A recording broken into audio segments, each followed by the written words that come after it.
Bună dimineața! Se aude bine oare? Okay, great. Good morning to you all. Thank you for being here with us. I hope you will excuse my... No, I will not apologize for being very excited and a bit nervous. It's the closest I've ever been to like a real star. Oh, come on. Like...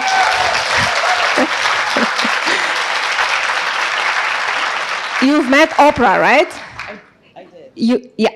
I have never been so close to someone who met Oprah.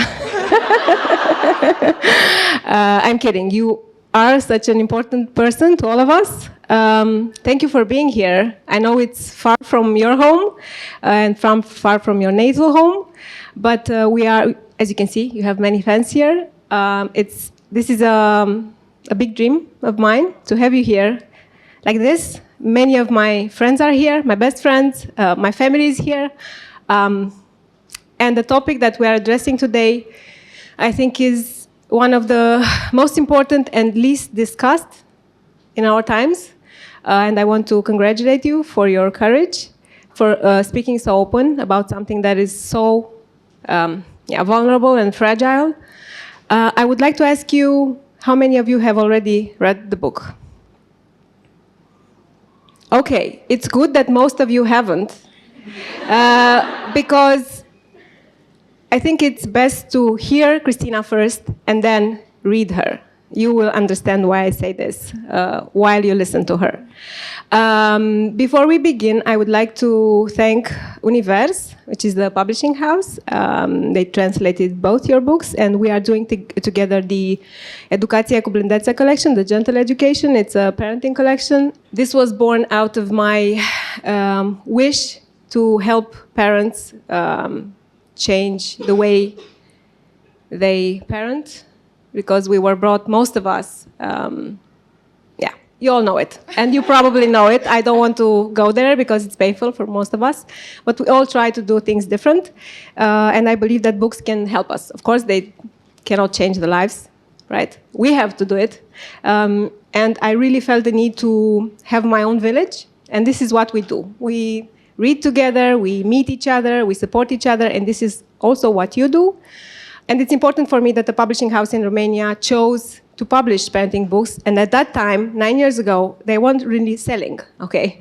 So they trusted me, and we are here now. So thank you, colleagues and friends. I would also like to thank Kaufland, which is our sponsor for today. They are with me in many of my projects.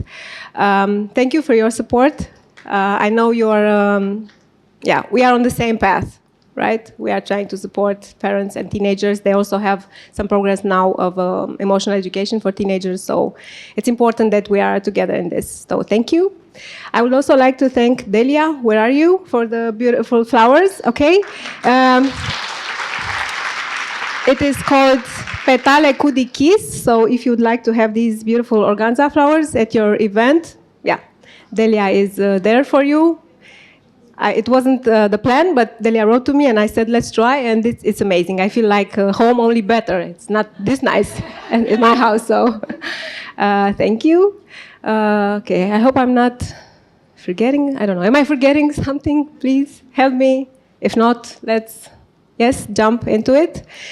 So I will have a conversation with Kristina for you, and then there will be like 45 minutes for you to ask her questions.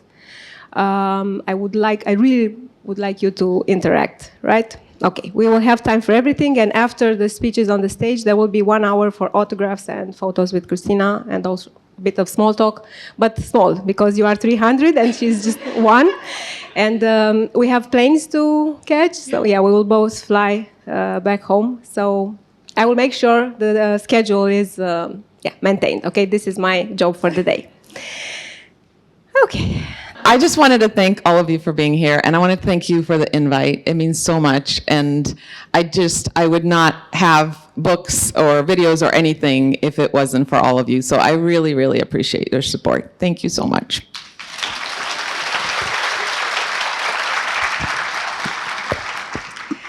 Now allow me to be a proper host and introduce you right, because I haven't done that. Is there anyone here who doesn't know Kristina? Maybe the 3 men present in the room? Okay, 2? 2 men present in the room. But really, I think most men are at home, right, with the kids. So, yes, we appreciate that, guys. Thank you for doing that. Okay, Kristina Kuzmic, you are a cheerleader for fellow humans, especially moms, right? Yes, you are. You are an author, you are a stand-up comedian, right? You are a public speaker. You also, you do TV shows. And I believe your main gift is you are very real. This is the first video I saw of you. Someone sent me one of your reels and said, look, you look the same and you kind of do the same, only that you write and she does videos, and she's of course famous and rich and you're not. But it's almost like your sisters. And then I was like, oh yes, I like this girl. And then I saw the book, and then I asked for the publishing house, maybe we can translate, and they said yes. And then we did the live together, and I was a mess. Things didn't work out at my end. Yeah, it was like 1,000 people waiting, and I couldn't hear or talk. It was amazing. I mean, I almost died, but you were so nice and supportive. That was our first interaction. And then I kept like, can you please come to Romania? You were, of course, very busy. But then the second book came, and I thought, this is my chance. I will get her now, right? And here we are. Okay. So 2 books out, both of them available in Romania. Very successful. New York Times and People magazine have hosted you. Should we talk about the Oprah thing? No, okay. You basically won like a show, and you got your own cooking show as a result, right? That's amazing, because you also cook. I do. Maybe we'll do an extra event, an extra cooking workshop. Okay. So since many of you did not read the book, I will tell you that it's a book Kristina wrote about her family, but mostly her son's struggle with drug addiction and depression, anxiety, suicidal thoughts. And it's a very raw book about how things started, how they proceeded, and I think you wrote the book, so you finished writing it 4 years ago, right? Almost 3 years ago. Okay. I'm curious, how are you now? How are you feeling about everything? Have you recovered? Do you ever recover after something like this? And how is Luca, your son, now?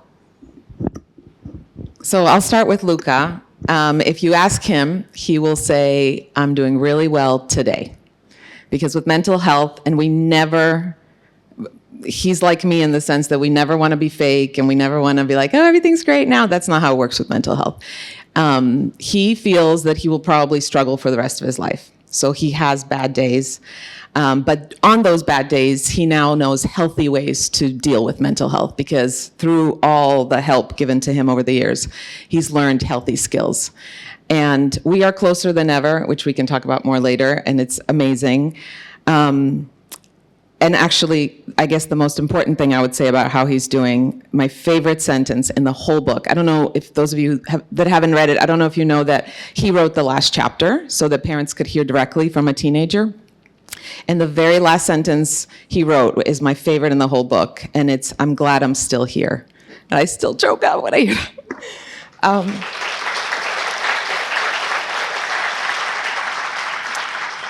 So he's not only glad he's still here, he's enjoying life, he has good things in his life, he wants to live, and as a mother, that's like the greatest thing ever.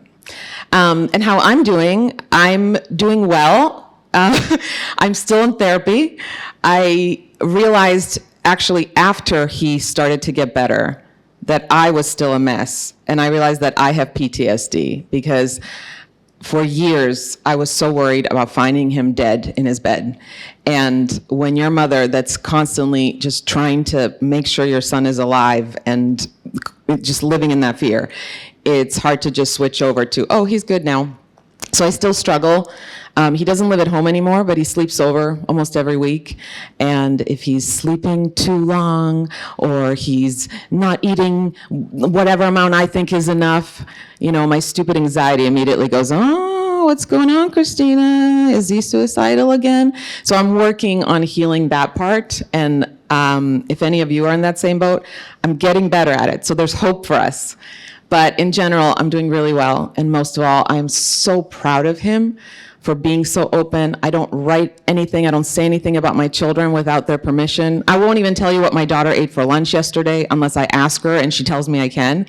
So the book would not exist without him wanting to share in order to help other people feel less alone. And so I'm grateful for that. And I'm grateful for the relationship that we have now.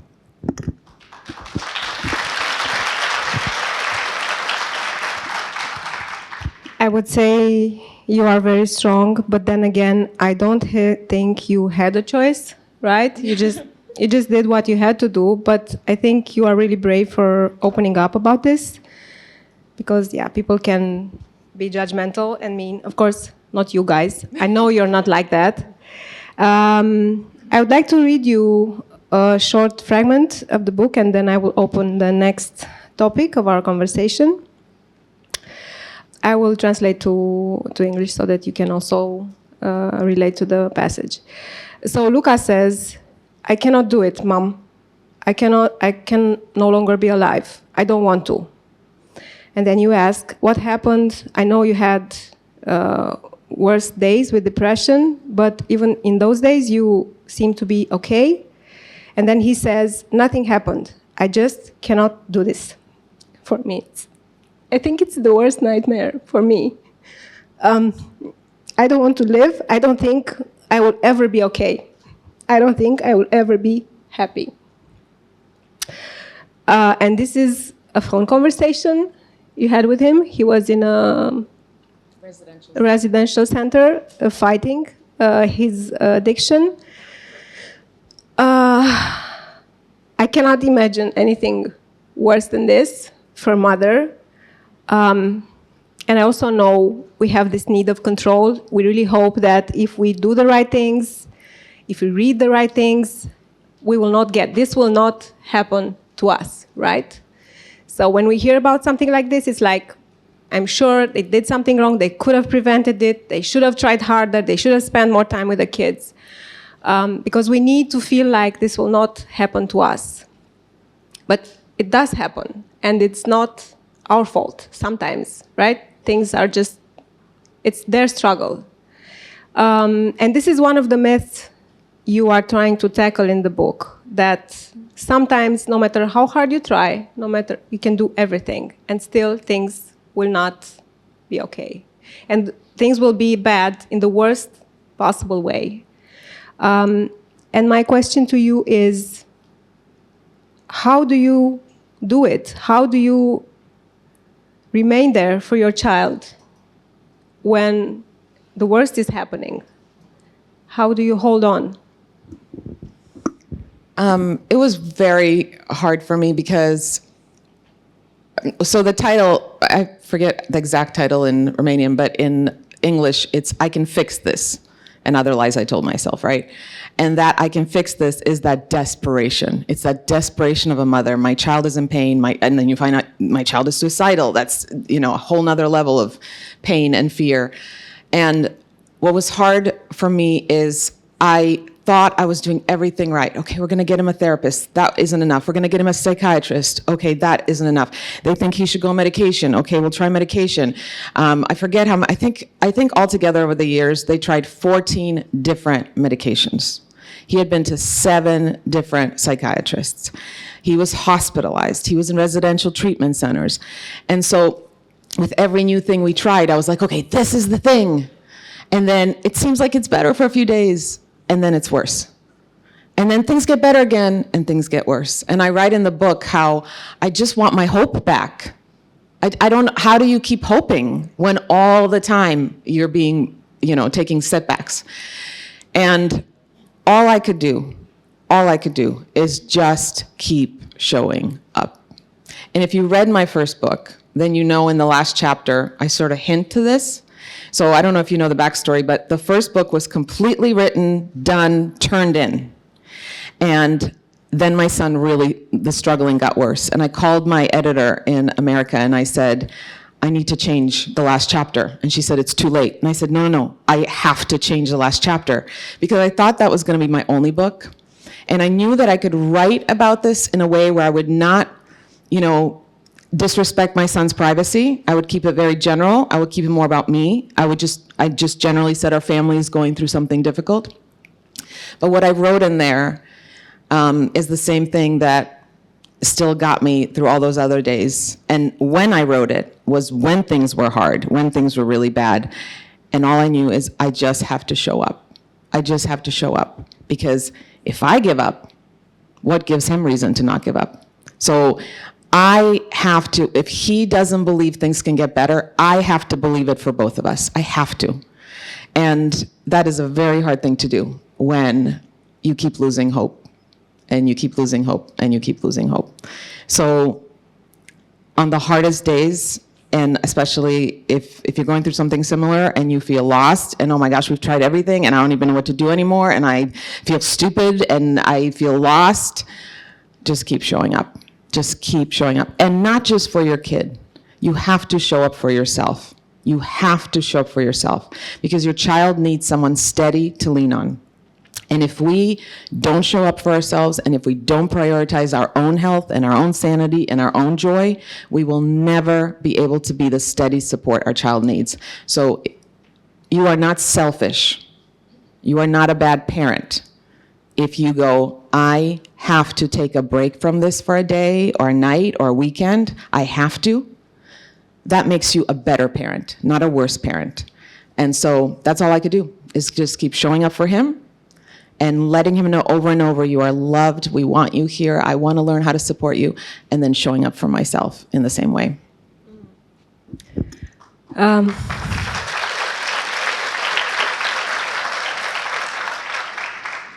You have a really nice story in the book about what to do when you feel like you cannot do it anymore. I wanted to read it, but I think it's best if you will tell it. You're already doing it, Yeah. So, as things were getting really bad with Luca, and I'm sure a lot of parents can relate, even if your story is completely different. Maybe your 3-year-old is just throwing tantrums in public places and in church and funerals and everywhere you don't want them to, and life is just heavy. Or maybe your kid's not sleeping, whatever it is that you're going through.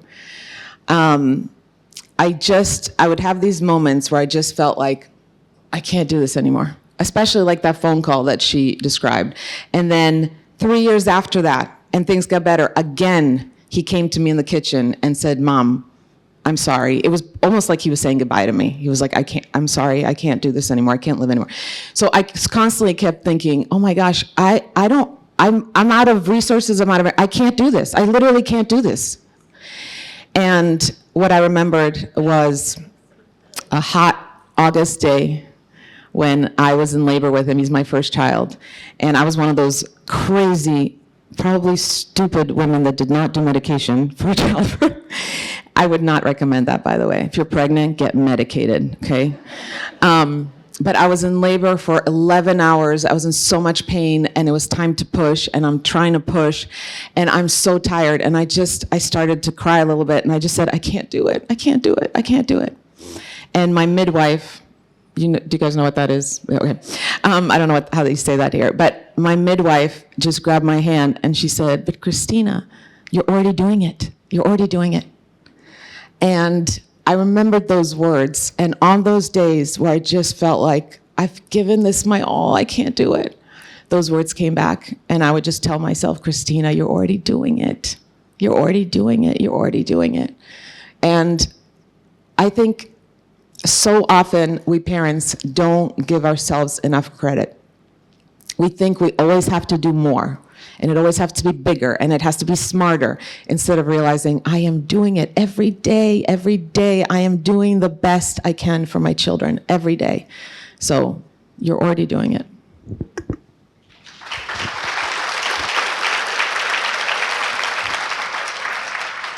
Thank you for being so open with us.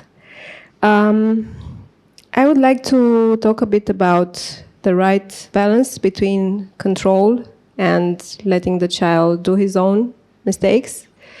And what struck me while I was reading the book, it was like such a roller coaster because it starts very abruptly. When your son starts to be aggressive, you realize that he is using drugs, and then there was that night when you had to call the police on him, and the police, because he was trying to hurt himself and you also had the other kids in the house, so of course you had to be safe. So you called the police and they took him in cuffs, and he had to stay for one night in the hallway of the hospital because there was no free bed there. And this was 2 days before your birthday, and maybe we'll also talk about that. So things go bad, but then, of course, he goes into this rehabilitation program, and things are better, and then things are worse again. He starts using again, and then he goes clean again, but then it's very hard for him to be alive without using anything. And then you have a conversation with his psychiatrist, and he says, does he have access to a gun? And for me, that was, again, I felt like I couldn't breathe. I mean, I could imagine how it was for you when you were feeling like things are finally getting better, to hear him say, if he has access to a gun, he will use it on himself. And of course, I believe my reaction would be, okay, I will just lock him in the bathroom and never let him out of there, right? I mean, how can you? But on the other hand, of course, that's not a solution. So I was wondering now in hindsight, when you look back at everything that has happened, what do you think is the right balance regarding, I don't know, smoking, drinking, drugs? Because I think most of our kids will try something eventually, right? I think we need to be realistic and, yeah, accept the fact that most of them will, at some point, at one party, they will try something. How do we get to that point where we are at home thinking, okay, maybe tonight he will try something? How do I handle this tomorrow? Because you know, right? I think you are able to tell, and maybe you can tell us a bit about this. The way they behave, they are a bit slower, or they are not doing the things they did before, they are sad, or they hide a lot, they smell weird. I think that happens to teenagers anyway, so it's not really a clue, but how do we just control our need of control? And how much freedom would you say is the right amount for a teenager, starting, I don't know, 13, 14, maybe even lower, because I hear that, I don't know how it is in the US, but here in Romania, kids start around 10, maybe even earlier. So, yeah, I don't want to worry you, but I think we need to be aware. I mean, this I could talk about for hours, especially the control thing. Yeah, how many hours do we have? We'll keep you till tomorrow. The control thing is a theme throughout the book, me having to let go of control. And I don't know if you want to talk about that a little more later. Okay. But here's what I'll say.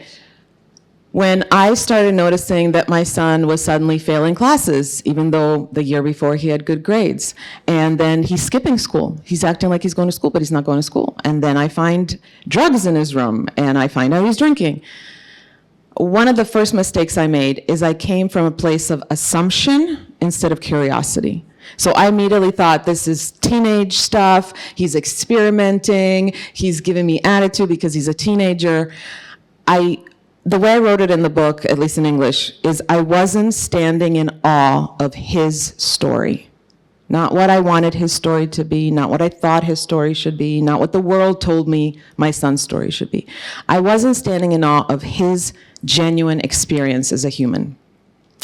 And a lot of times those kids that rebel in some way are labeled as bad kids, disobedient kids.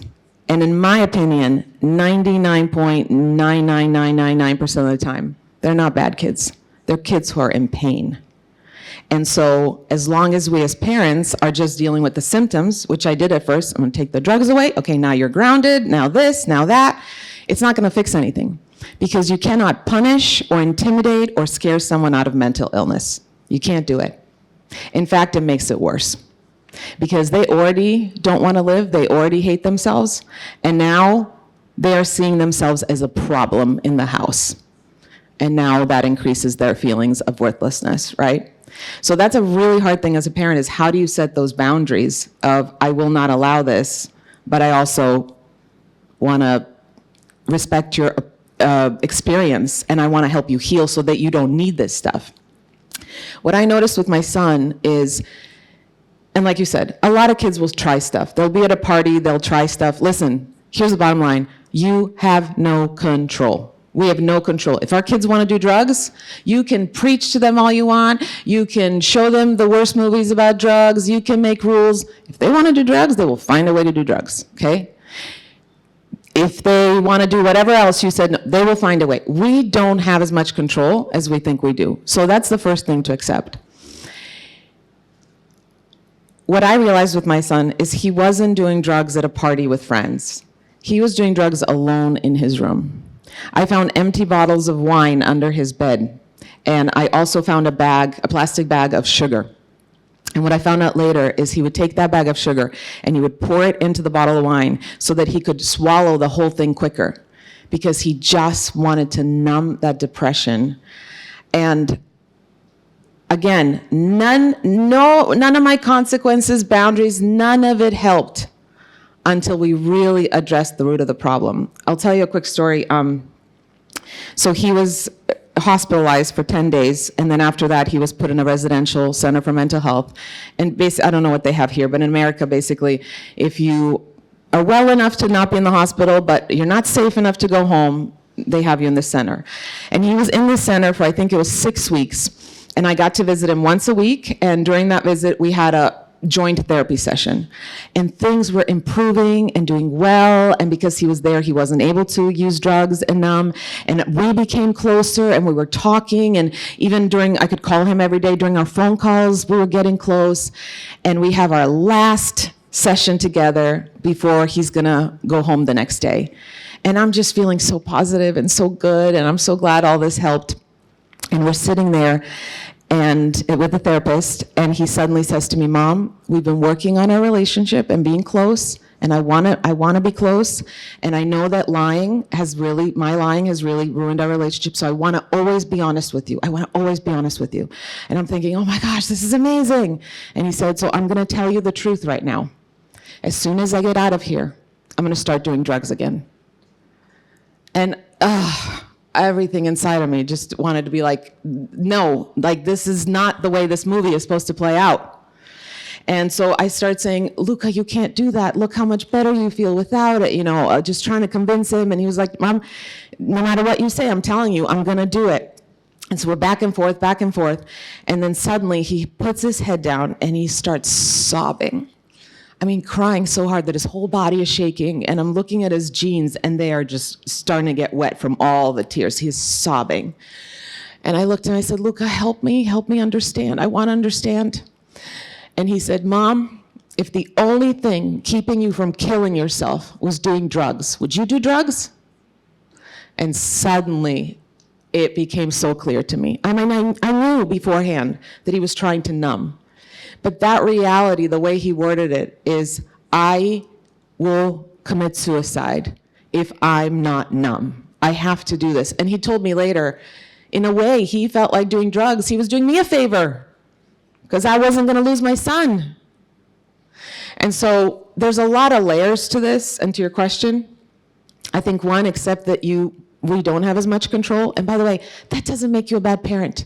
If you teach your kid their whole childhood to not do drugs, and drugs are bad, and they do drugs, that doesn't say anything about you.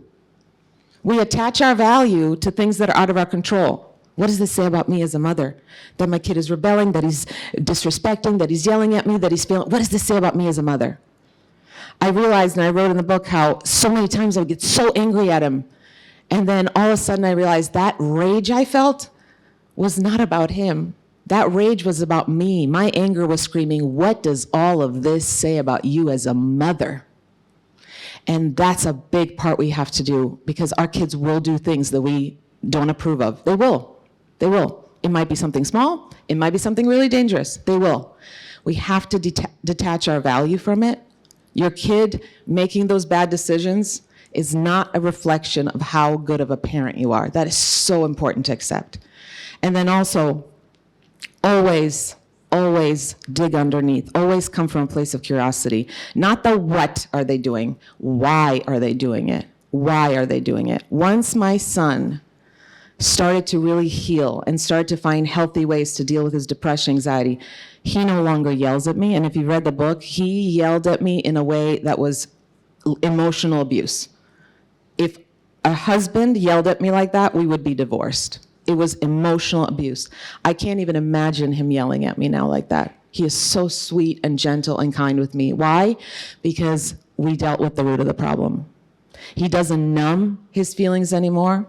He's not stealing from people in order to buy drugs. All the symptoms got way better once we dealt with the root of the problem. So please, one of the best things you can do for your child is don't see them as a problem. Don't see what they're doing as a problem. See them as this is a child in pain.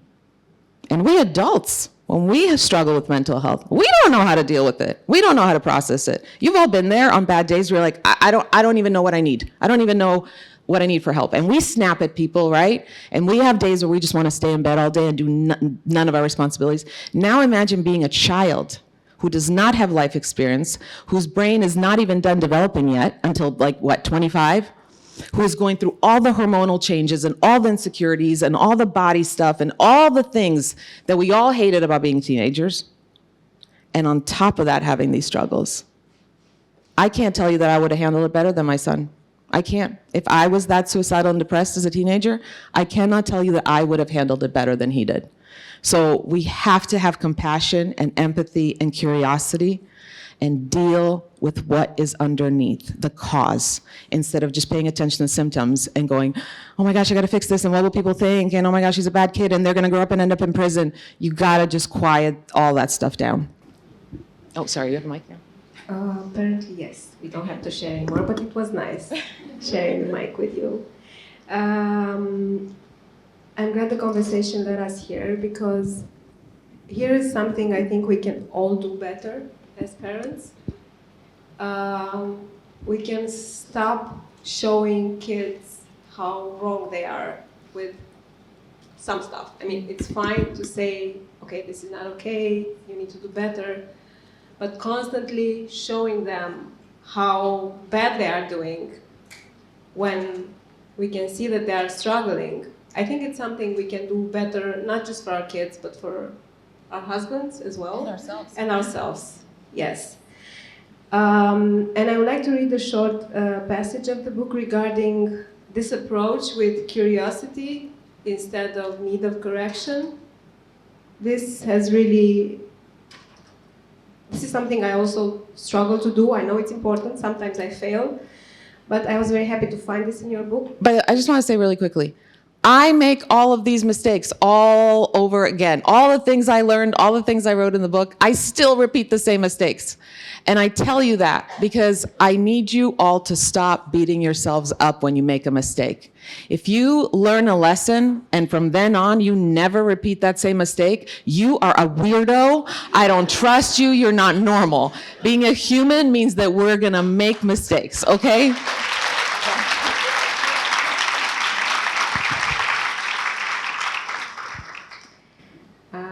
So I think it was very easy to understand the way you put face to face your perspective and Luca's. So you write, my point of view, he does not get out of bed, he's not even trying. His reality was that depression, anxiety are draining him. He feels like he has no energy to move. Your point of view, he is completely irresponsible regarding his homework. His reality, he's so mentally exhausted that he cannot focus. Even trying to focus on homework makes him feel like a loser. Your standpoint, point of view. He acts like he doesn't care. But his reality is that he puts all his energy to just staying alive, right? It's like asking someone with a broken leg to run. It was very powerful to me. And yes, I do sometimes ask too much of myself and of my kids, and that's not really fair. Can I add something really fast to that? Yes. So I had to completely change so many things. By the way, somebody asked me, when did things with you and Luca get better and now you're so close? And I said, when I stopped trying to fix him and I worked on fixing me. I had to do, by the way, that's all we can control, right? I couldn't control him anyway. I had to control me. So one of the things I write earlier in the book is how I thought I was coming from a place of curiosity. I would ask questions, but my questions sounded like, Luca, what's going on with you that you're suddenly failing classes? And how come you're not getting out of bed, buddy? We add buddy or love to like soften it. Or what can I do to help you get off this dangerous path you're on? That's what my question sounded like. And I realized all of those questions scream, you're not good enough. Why are you failing classes? What can I do? This is like, oh, us being supportive parents. What can I do to help you get off this dangerous path you're on, or to get your act together? Imagine if your boss, for example, at work said to you, how can I help you get your act together? You wouldn't be like, oh, this is empowering. They want to know. You'd be like, wow, I feel like a loser. So it was those tiny little things that we don't even think about because our intentions are good. I believe every single person here, especially that you took time to show up, genuinely loves their kids. Every one of you genuinely loves your kids. Every one of you wants to do their best, right? Our intentions are good. They're really good. But we don't even realize sometimes the way we speak to our kids and how they just feel more and more like a problem and a loser. The way I wrote in my book is feeling like a loser has never helped anyone thrive in life. So we have to become better about, again, standing in awe of their story, being really curious. One of the things that I've done with all of my kids, I did it first with Luca, and it was so eye-opening. I took each of my kids alone out, just one-on-one, and I said, what is it like to be you? Walk me through your day. What is it like to wake up in your body? What is it like when you get out of bed? What is it like when you walk into class? What do you feel? Walk me through your whole day. I want to know what being you feels like in your body and your mind and your heart. And I learned so much. And when you do that, you can do this with your spouse too. It teaches you so many new ways to support them because now you know their experience, right? So often we see our kids as lazy instead of going, what does this feel like? What is this part of the day like for them? Or we see them, like I wrote, he doesn't even care. He acts like he doesn't, he just stays in bed and doesn't care. I found out later the amount of strength it took for him to just get out of bed and show up when all he wanted to do is lay there hoping he will die. So there's these tiny little switches, but if we make them, what will happen is our kids will be more open to us. We wonder why kids won't be vulnerable and open with us, which we all need, by the way, to help them, right? And then we think about the way we talk to them and the questions we ask and how many times we're like, you need to do this and you need to do this, and we give them advice and fix this, because that's all coming from our place of fear, right? I want to make sure my kids grow up to be kind, responsible humans. That's so important. Or what does that say about me, even subconsciously? And all that stuff just makes them shut down and shut down and shut down. Instead of, this is a safe place. I know this person wants the best for me. I know they love me. I know that they see, that no matter how I behave, they see that my heart is good. They see that my heart is good. That's when your children will actually start opening up to you. And that's when you'll actually be able to make progress. Thank you. I love the last chapter of the book, written by Luca.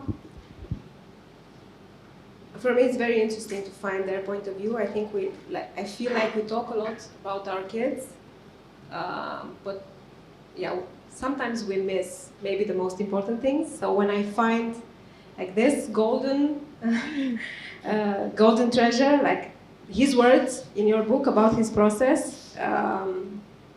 Yeah, it was eye-opening.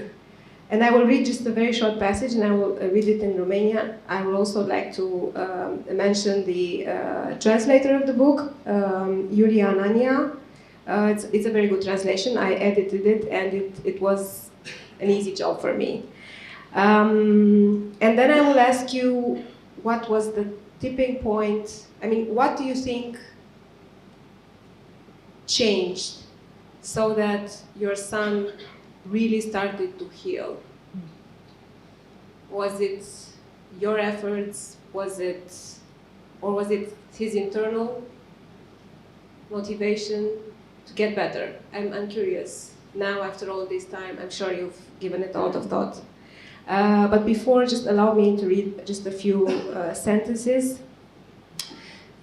Privind acum în urmă, scrie Luca, îmi dau seama cât de important a fost că mama n-a renunțat să-mi spună lucruri încurajatoare. Chiar și când mă purtam ca și cum nu-mi păsa, ori ignoram, tot o auzeam.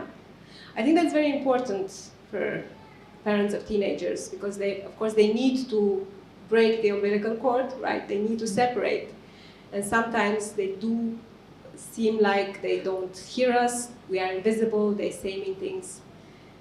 But here he goes, I would still hear her, right? Even if I ignore her or I just talk back, I would still hear her. De multe ori, persoana care are probleme este cea care trebuie să inițieze contactul. Asta iar mi se pare foarte important. Să fim disponibili pentru ei și să-i lăsăm pe ei, to let them come to us. We just need to express that we are there. Okay, maybe you don't want to talk right now, but I'm here. So it's important to let them initiate the contact. Trebuie să vrea ajutorul, dar nu o să aibă această deschidere decât dacă îi creezi un spațiu în care să se simtă în siguranță și să știe că poate veni oricând la tine. Ce m-a ajutat mult, what helped me most, was to feel like my home is a place where I can talk about anything. And I think that's very hard to do when you criticize a lot, right? So you have to create this space where I know it's hard for you, it's hard for me as well, but I'm here. And I think that's what mattered most, right? So what do you think was that tipping point for him when things started to really improve, or maybe it was a process? Yeah, it was a long process, but there's so many things I could touch on here. But and by the way, I wish I had a kid that wrote a chapter like that when I was struggling, because it is eye-opening. Even though we had like been through therapy and talked over and over, when I read the rough draft of his chapter, I learned new stuff that I didn't even realize.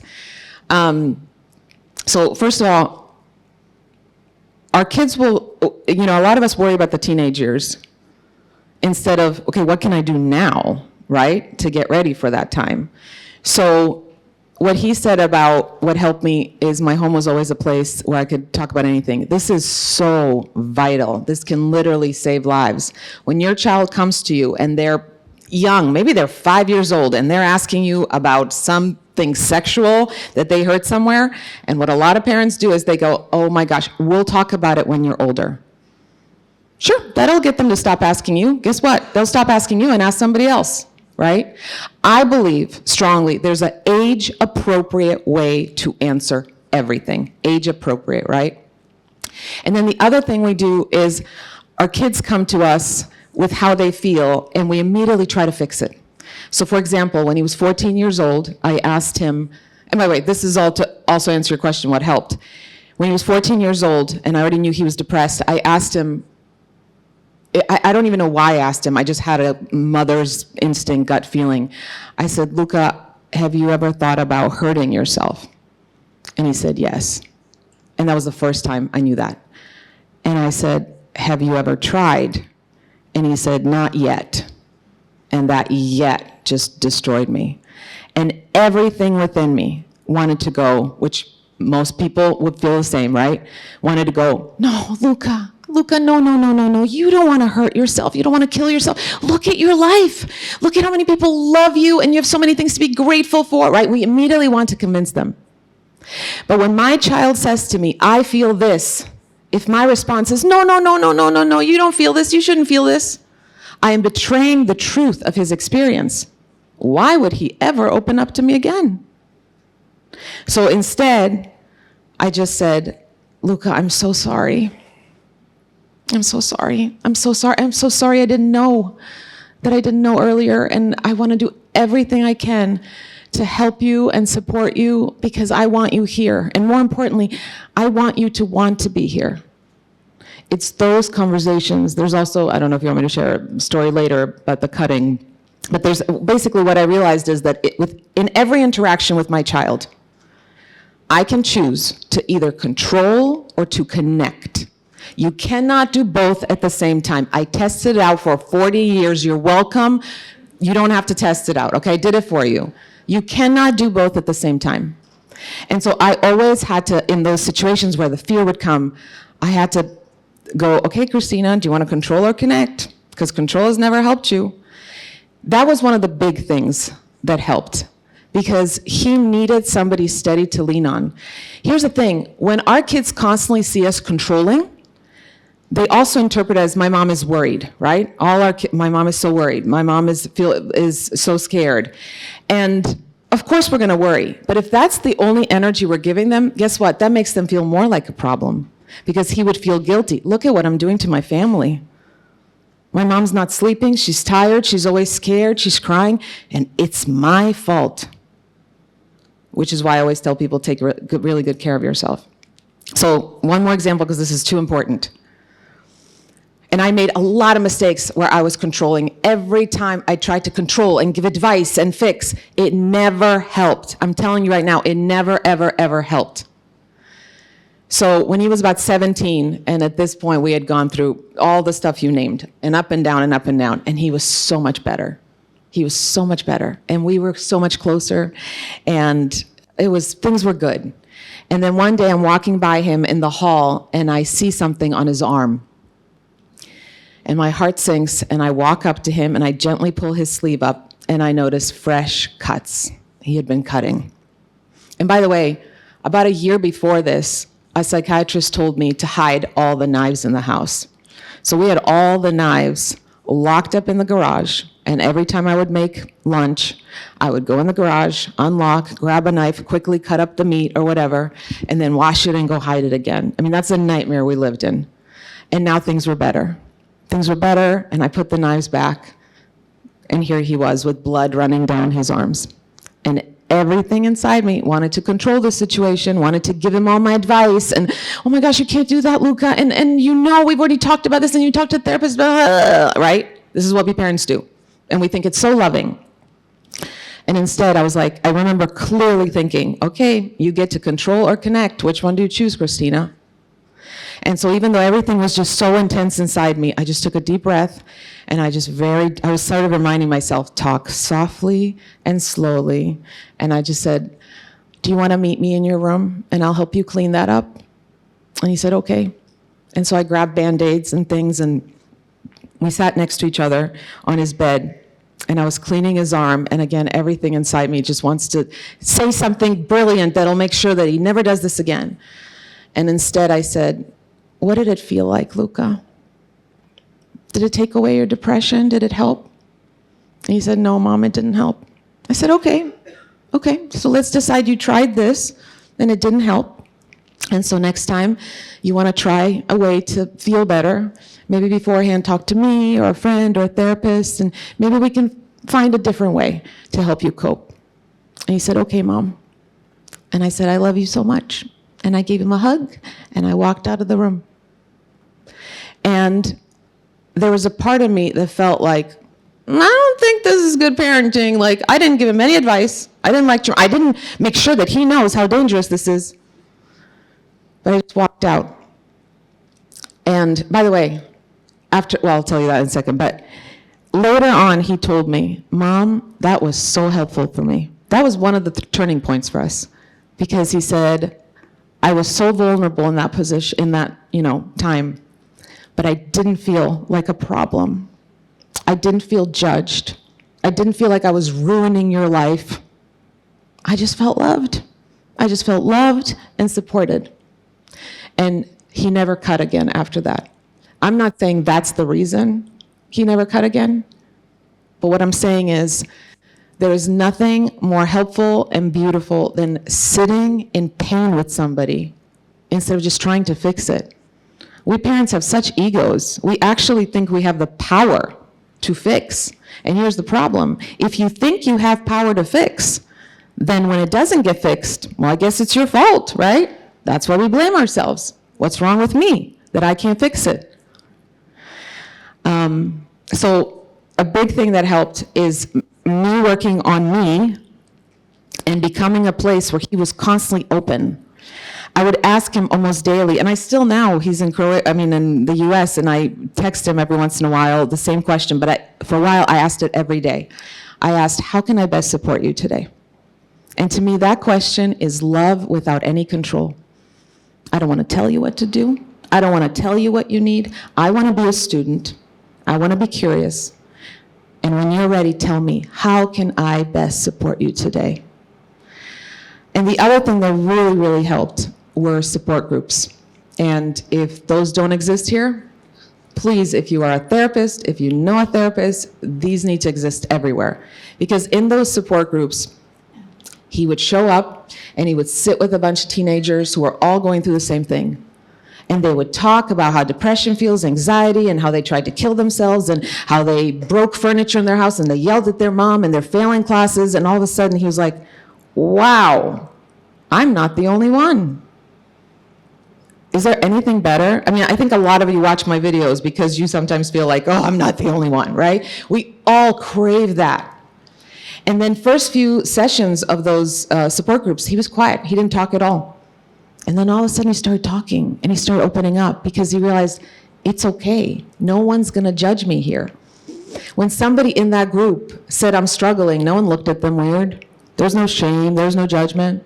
Even when somebody in that group said, I really wanna kill myself, nobody said, no, don't say that, we love you. No, they said, I get it. Yep, I've been there. Yeah, I know that feeling, but I'm glad I'm still here. And I'm glad you're here too. And then on Saturdays, so he would go Mondays and Wednesdays, and then on Saturdays for 3 hours, we went as a family. And we sat with other families. And man, was that healing, hearing from other families who were going through the same thing. You feel less crazy. You feel less like your family is, bad or weird or troubled. And you just feel loved and supported. Shame grows in isolation. If you are trying to do this by yourself, or if your child is sitting isolated in that pain, that's where shame grows and gets bigger and bigger. Community, support groups, destroy shame. And this is one of the most important things that Luca and I hope to do with this book, is destroy that shame. Do we have time for one more story? I could talk about this for hours. I'm trying to keep it short, but I don't know how to do that. Which, by the way, another tip for teenagers that's really hard for me, talk less, listen more. If you don't shut up, they're gonna shut down. This is very hard for someone like me. It hurts my body and my face to stay quiet, but I sometimes I succeed. So in the book, if you read it, I wrote about him being, and I mentioned it here, he was hospitalized in a psychiatric hospital. But there was actually one other hospitalization that I did not write about in the book. And it happened about 6 months before this one. And when he was hospitalized that first time, he gave me permission to share it. And I shared it, and the comments on social media were all so beautiful and positive. Oh, all my love. I hope he's better soon. Sending you so much love, sending you prayers. Everything was beautiful and positive. And then eventually I posted about that second hospitalization. There were some positive comments, but man, was there a lot of judgment. They were judging me, they were judging him, they couldn't believe we were talking about this public. So much judgment, and even some hate. And you know what the difference was? The first hospitalization was for his appendix, and the second one was for depression. And that's the problem. That's the problem. When my son started to feel like there was something wrong with his appendix, how do you say appendix in Romanian? Okay. When my son started to feel that there was something wrong, he immediately came up to me. He didn't know what it was, but he immediately came to me and he said, Mom, something's wrong. I don't know what's going on, but I don't feel good. If we remove the shame And by the way, that also starts with talking very openly about mental health from a young age. From a young age, that it's okay to struggle. And sometimes depression feels like sadness. Sometimes depression feels like just not wanting to feel anything. And, it can come in different ways. And it's okay if you struggle, and you will never stress me out if you tell me just from a young age, talk about it openly. But if we did that, and if we removed shame, then how much quicker would our loved ones, whether it's our kid or a spouse or a friend, come to us and say, hey, I don't know what's going on, but something's wrong. I don't feel good. And then we could get them help. Think about it. You are never embarrassed to tell someone, I have a headache. It's really bad. Do you have anything that can help me? But you're embarrassed to go to somebody and say, hey, I feel really depressed and I don't know what I need, but could you help me find help? We have to change that. The shame and the judgment is literally killing our loved ones. It is killing our loved ones. So let's get rid of all of that. And also, to add to that, you said it today, Luca and I hear it all the time, that we're so brave for sharing this. We're so brave for so openly talking about it. And thank you. I appreciate that. I love that. But also, I pray and hope I see the day when it is not considered brave to talk about mental health openly. Because if we wrote a book about my son having cancer or something else, nobody would call us brave. Nobody. So we have to normalize talking about this. There is nothing wrong with you or your child if they struggle. They need help. All humans need help sometimes.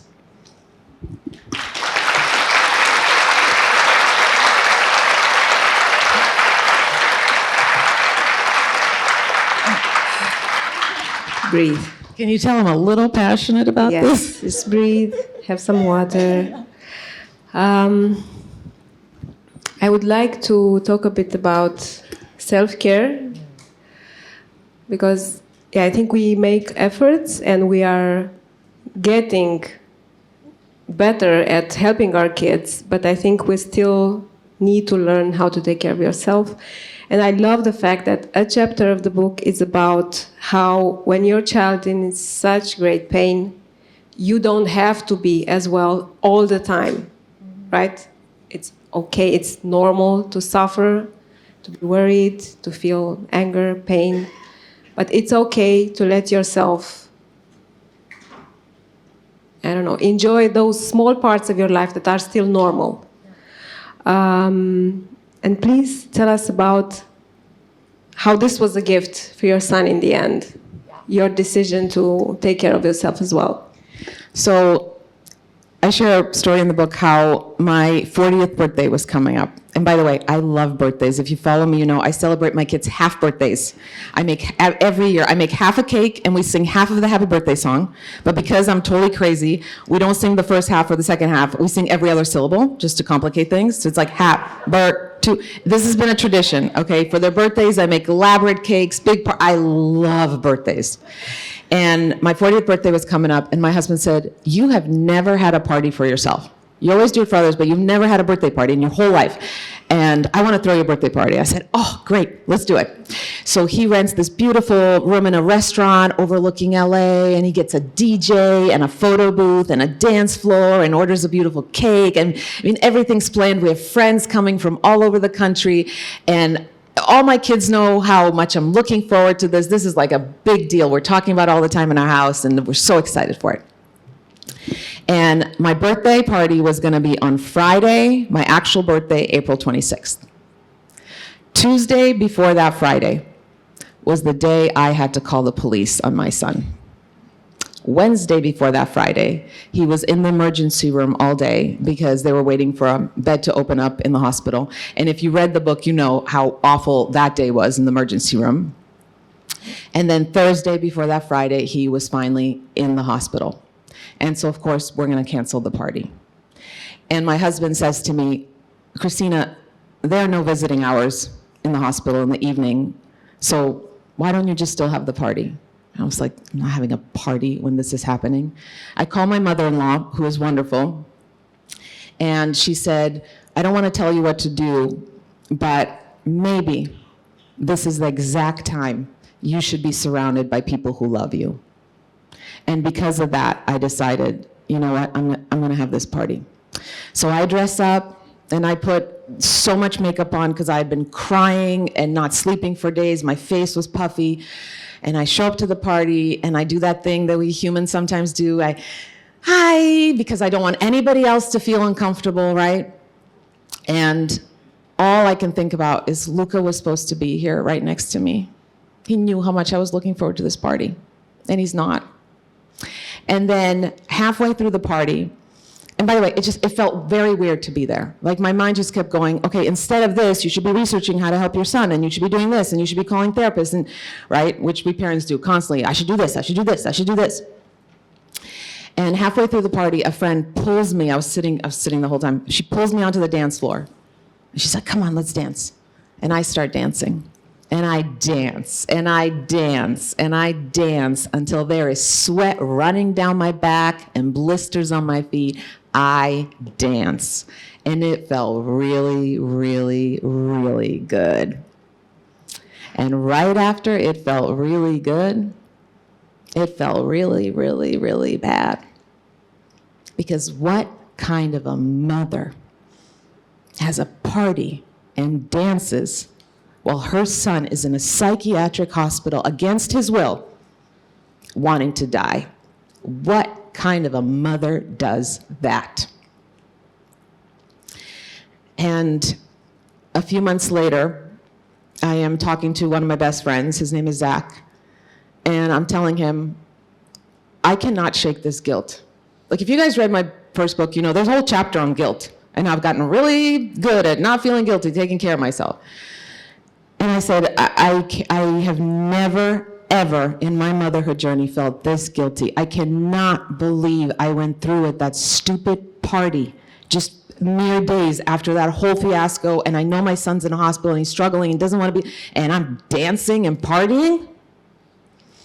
And my friend looks at me and he goes, you did him a favor. I said, that doesn't make sense. What? And he says, you know, Kristina, when I was in high school, I went through a deep depression. And my mom went through a lot. Sleepless nights, scared all the time, trying to make appointments for me. And I put my mom through a lot. I treated her really badly sometimes. And if on top of all of that my mom went through, if I knew now as an adult that on top of that she canceled something that she was excited about because of me, I would still feel guilty now, 20 years later. By going through at that party, you gave Luca a gift because you gave him one less thing to feel that he destroyed. See, we parents think that if our child is suffering, then we have to suffer, right?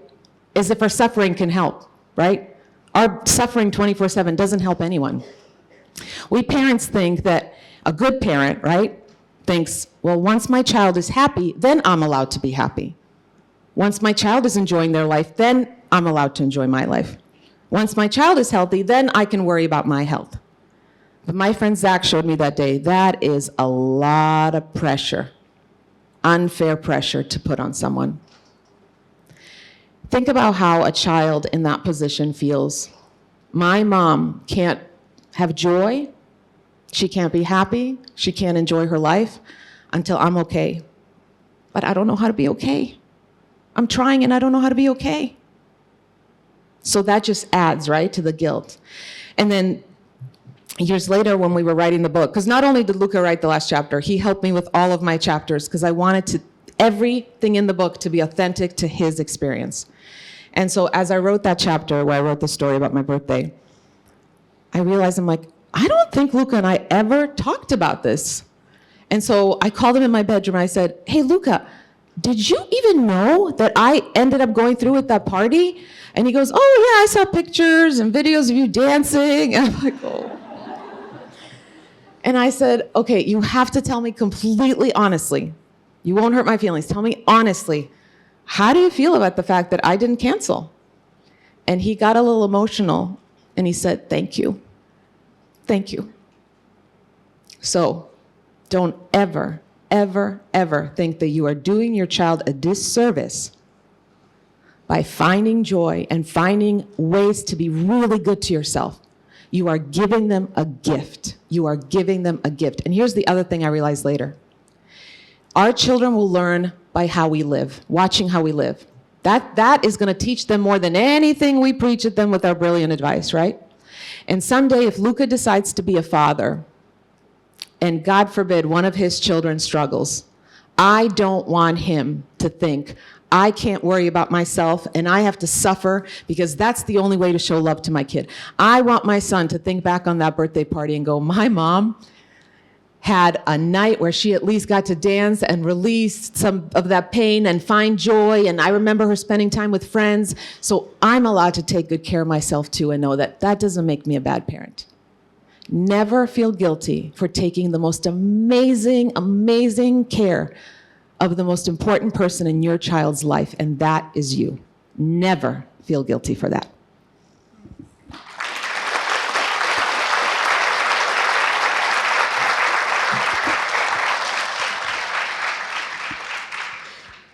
Thank you. One of the things that gets lost or at least damaged in the process when you deal with this kind of struggle with your child, with one of your kids, is the couple, right? Because there's so much pain and anxiety that you don't want to share that. You don't want to hear the other one.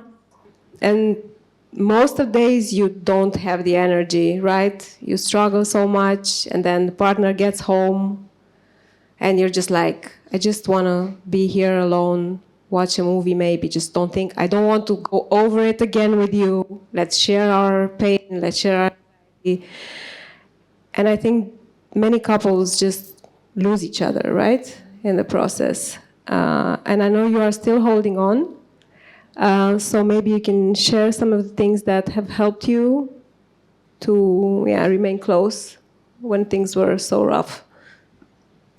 So the way I worded it in the book is that during that time, marriage felt like yet another thing on my long to-do list that was already suffocating me. I felt like I had no energy for anything else. And then on top of that, we are living in a home that's so full of stress at all times. A lot of you saw the video where I talked about how I was a single mom and I was dating my husband, and I was like, he thinks he wants a single mom and this crazy life, and no, he doesn't. And how my daughter woke up in the middle of the night. This is when my kids were like 3 and 4, I think. My daughter woke up in the middle of the night throwing up. And then my son woke up and he was a mess. Do you guys remember this story? And then I called my now husband, then boyfriend, at like 2 a.m. and I woke him up and I said, you think you want this life? You think you want to marry a single mom? Come on over right now. Get out of bed and come on over. And he did. He came over. And when he came over, I was on the ground picking up. I mean, she vomited chunks. Sorry if anybody's eating. And I'm picking that up, and she's still screaming, and Luca's screaming, and I can't even think straight. And he walked in, and he took that dirty rag out of my hands, and he said, go lay down. Go lay down. And then he cleaned everything up, the carpet and everything. He cleaned my kids up. He put them to bed, and then he came over to me and kissed me on the forehead, and he said, yes, I want all of this, all 3 of you. And to be honest, we have had a really good marriage. We had a really good marriage. But even the best of marriages are not going to go unscathed. They are going to suffer when you go through something like this. And what the mistake we made is we didn't pay attention to that right away. We just let it keep going. That's what happens in a lot of marriages, right? He didn't do anything wrong. I didn't do anything wrong. But we just slowly grew apart. People say, I'm not going to say that actually, because I say in the book how people say, oh, we just grew apart. No, we literally pulled apart because we were just overwhelmed.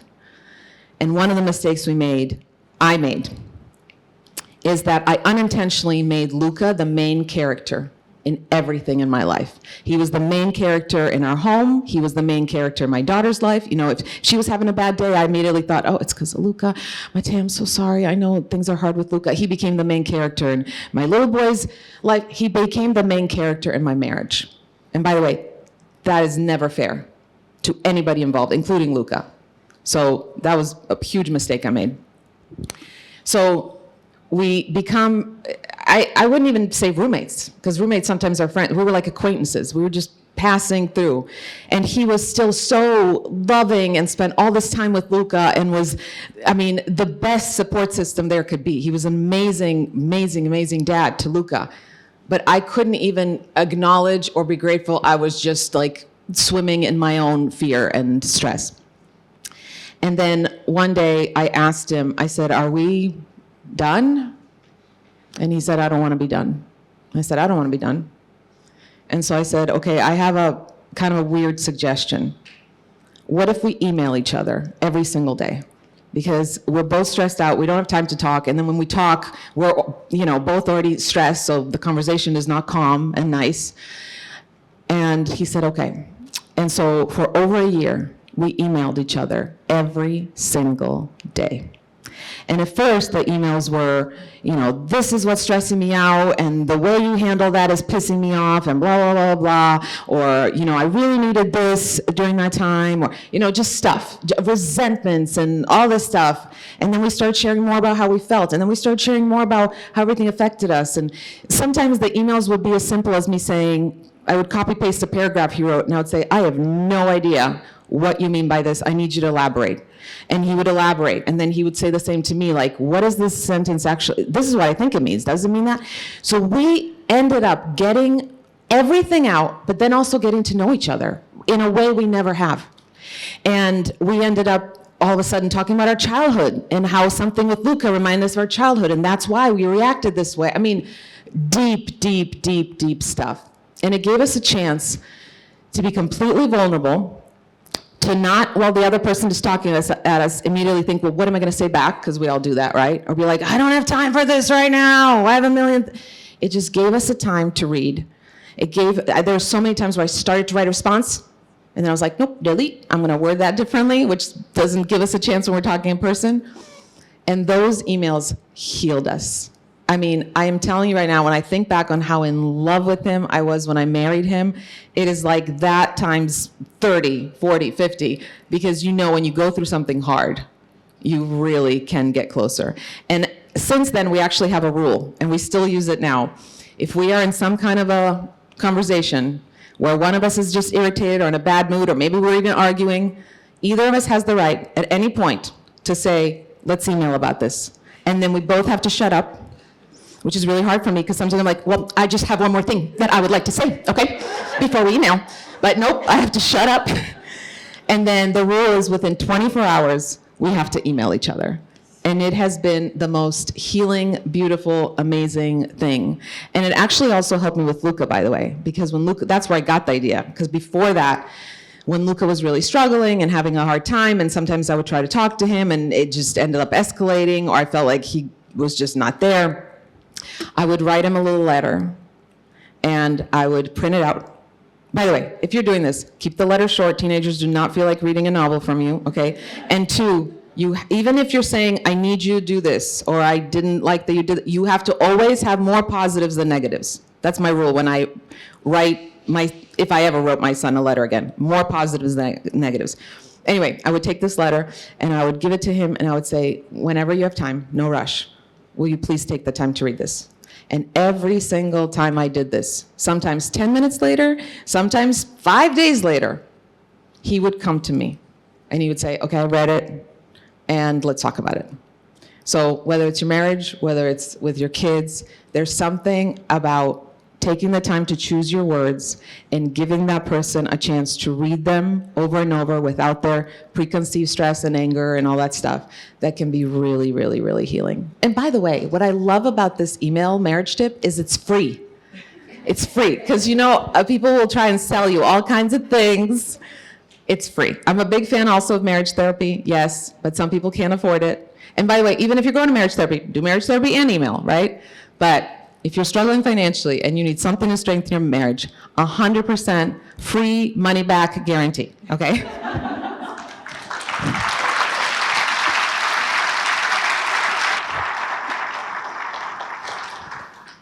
Let me just say I'm very happy we are doing this together. I'm enjoying every moment. Of course, not enjoying the topic as well, but one last question from me, and then you can prepare your questions. We will have time for maybe 7, 8 questions from you. Try to keep topics as general as possible to be helpful for everyone, okay? And don't forget that Kristina's books are here, so if you just go down a few steps, there's a table there where Universe has both her books. To get the autographs, right? And maybe you have friends or people who can receive this book as a gift, so right, the promotional commercial message is over now. So kids are growing up, right? Luca is already on his own. He's 22 now. Almost 20. Matea is 20. She's off to college. You have one more to go. And then you will be back to your old self-independent. I don't know. How do you... Never back to your old self after motherhood. No? Maybe 50%? I don't know. I don't know either. I'll let you know when he gets... I think I'll get there maybe... No, we'll get there at the same time, I think. So maybe there's someone who can share how it is. But I was wondering, how are you... Are you looking forward to having your space again and your time to yourself? Or are you like that mother who needs kids around her? Will it be easy for you?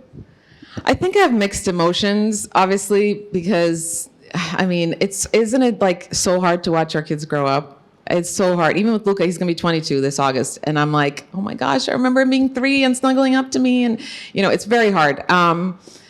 But one thing I didn't start it from early on. It was later that I learned this, to not make my whole life about motherhood. Because again, it's not fair to them either. They cannot be your only source of joy. That's too much pressure. So many kids are like, oh, I can't leave. I can't move to this location and have my dream job because my mother, she'll be devastated if I have my own life, right? We gave our kids life to live it, not to live it for us. And so because of that, to stay healthy and to not be that controlling mom that, calls my kid and is like, you don't call enough, you don't visit enough. I don't want to be that mom. I've made sure that motherhood is not my only identity. And I think that's really, really important. And so I have this career that I love. I have hobbies that I love. My husband, I've really taken the time to nurture our marriage, and we're even talking about new hobbies we want to do together, because I think a lot of times kids leave and then the married couple's like, it's all been about the kids. What now? Like, what do? We have no one to drive anywhere. We have no one to feed. What do we do? So we've been sort of preparing ourselves for that. But I will also say that maybe it's because of everything we've been through. Maybe it's because of all the things that I have had to fix on me and, grow and become better. I'm so close with both my older kids, and there's something so beautiful about that relationship. I didn't realize how much I would love having adult children, but when I go out alone with Luca or my daughter, I take her out alone for dinner, we have the best time. And I don't have to be a parent. I just get to be a support system. That's how I think of it. I don't think of it as friend, because I don't think my kids need me to be their best friend. I just think of it as, I just get to support you in your hobbies and your life, and I get to learn from you, and they have amazing points of view, and so many times they make me think a different way that I haven't thought of. And so, yes, life gets very different, but I think we have to prepare ourselves. Don't let parenthood be your only identity. And then also keep nurturing that relationship. I mean, my daughter, she now came back to, we live in California. She now came back to California for college. But the first year of college, she went to Connecticut, which is on the other side of the US, 6-hour flight. And I actually made myself a t-shirt. We started selling them later because people were asking, that said, "Fragile. I just dropped my daughter off at college." And I wore it on that 6-hour ride home because I was crying the whole time. But then I realized, it's not an ending of anything. It's just that it changes. Just like when I hear people say, "Oh, I got lost in motherhood." No, you didn't get lost, you got transformed. So I think just accepting those changes and then continuing to nurture those relationships, not being those mothers or mother-in-laws who are like always just giving advice, but staying quiet, asking question. I even ask my little ones this, but especially older ones, if they come to me for advice, I'll say, well, what will make you the most proud? Because I don't want my kids to live for anybody's approval, and that has to include me. Ouch, that's really hard for us, right? Because we grew up wanting to I just want to make my mom and dad proud. I don't want my kids to live like that. I want them to go to bed at the end of the night and go, am I proud of who I was, the way I treated people, the way I acted, the decisions I made? So all of those things of just, again, it goes back to letting go of control, I think will make our life, when our kids move out, much healthier and better, and will take the pressure off of them of being our everything.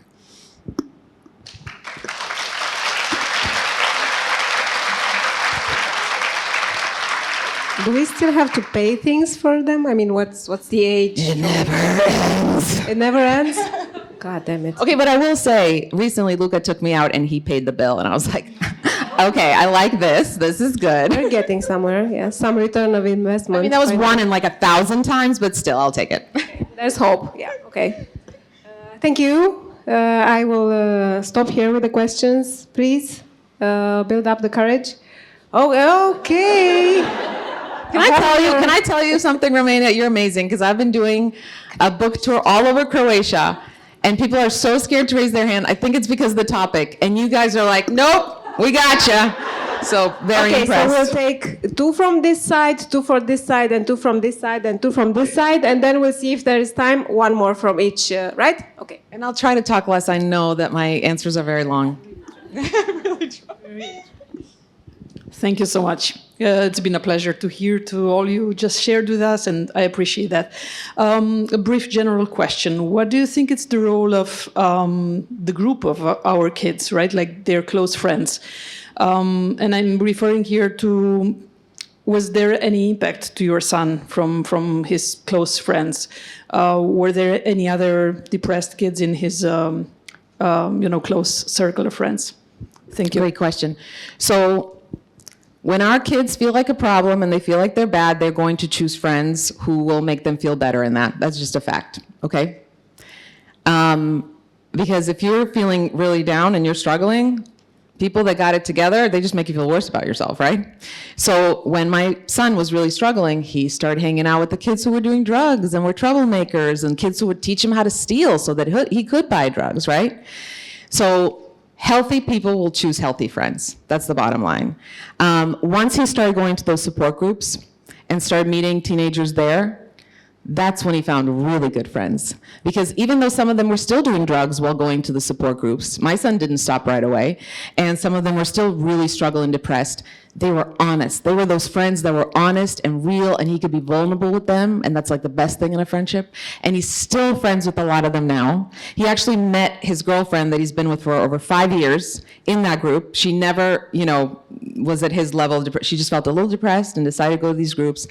And those are my favorite people in his life that still come over, and I adore every single one of them because they are real and they are raw and they're exactly what my son needs. So I would say the health level of your child is how they will probably choose their friends, unfortunately. So let's work on them knowing their worth and knowing they deserve really good supportive friends.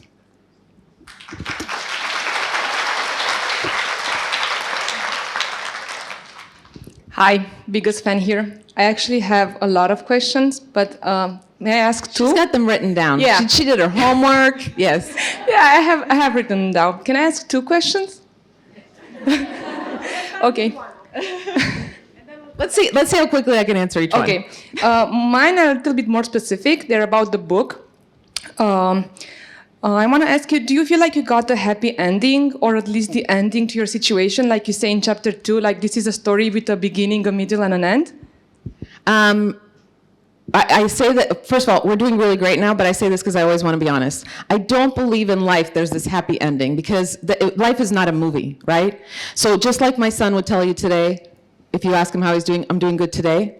I don't know what tomorrow will bring. So I don't think of it as end. I think of it as like, we are in a good place now, and I will appreciate every moment, and I will not let that fear sabotage me and make me worry about tomorrow.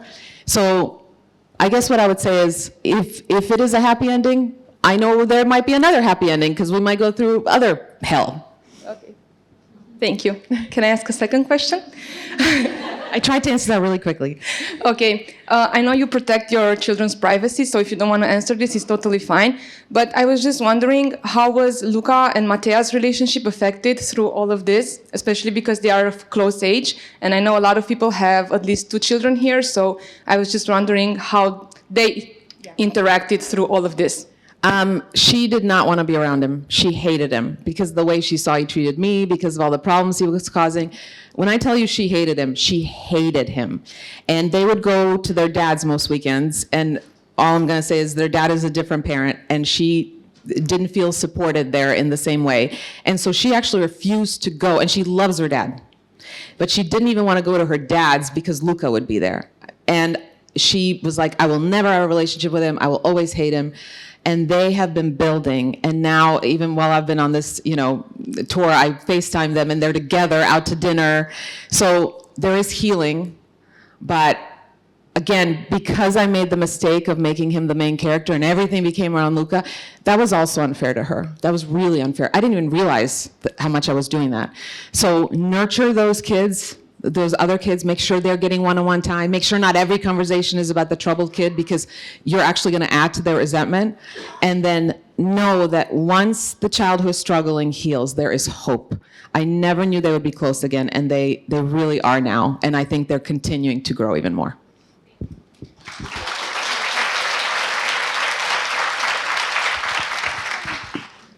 By the way, this woman made me the most beautiful jewelry.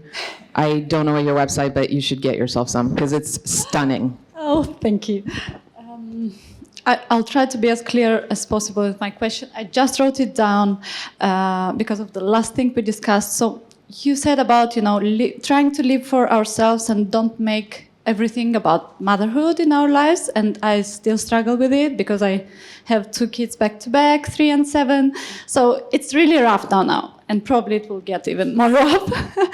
So my question is about, when Luca said, that I wish you didn't love me, Mom, in that book, where you felt like that's the only thread that kept him from doing bad things to himself.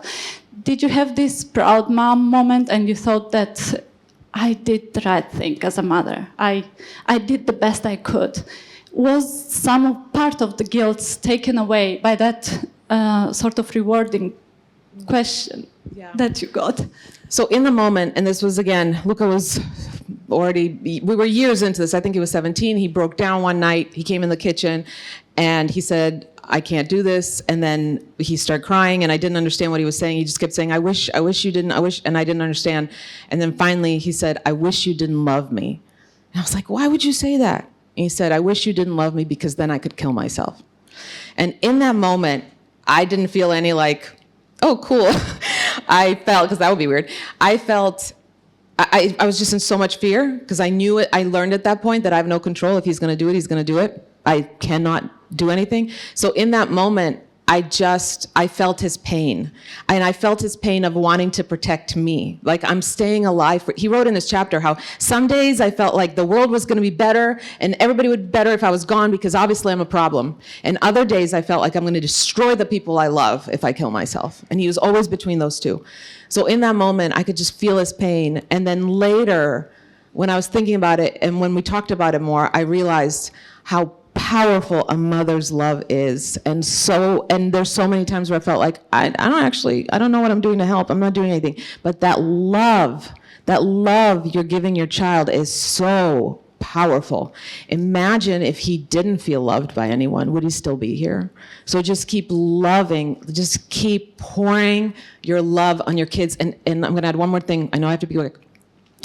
When people are at their lowest, that's when they actually need to know they're loved the most. And so often when our kids are rebelling or they're bad or whatever we think, then we're like, okay, well, we give our lecture and we're like, okay, I love you. And, we toss it. How powerful when your kid is really struggling, when they're really rebellious, to say, I do not approve of your behavior. I don't like this behavior. We need to make some changes, but I want you to know that you are still so loved. Man, are you loved? That is a powerful thing to hear when you feel like you are undeserving of love. So let's make sure we are showing that deep love, not just when our kids are succeeding and listening to us, but even when they're at their worst. Man, are you loved.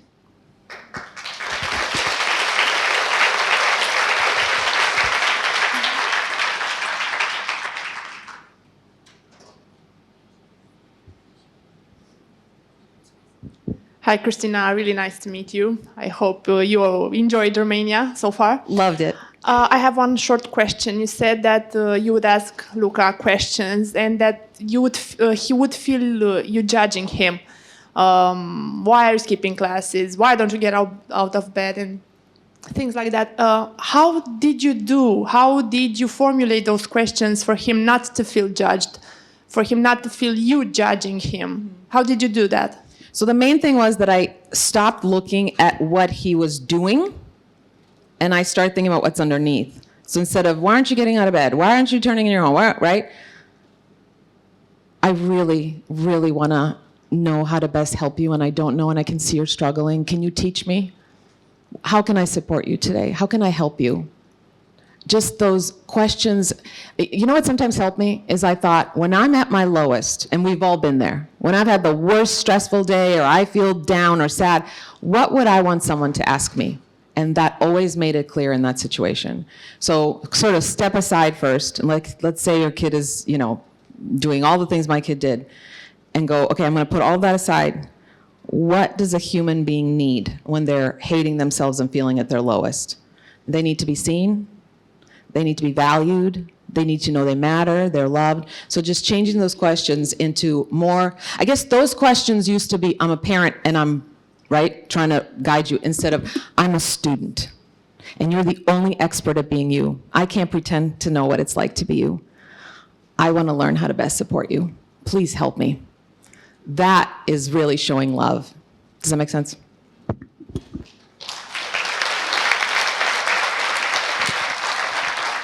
Hi, Ioana, thank you so much for making this possible. Kristina, you are amazing, and thank you. She looks so beautiful, by the way, right? She looks amazing, yeah.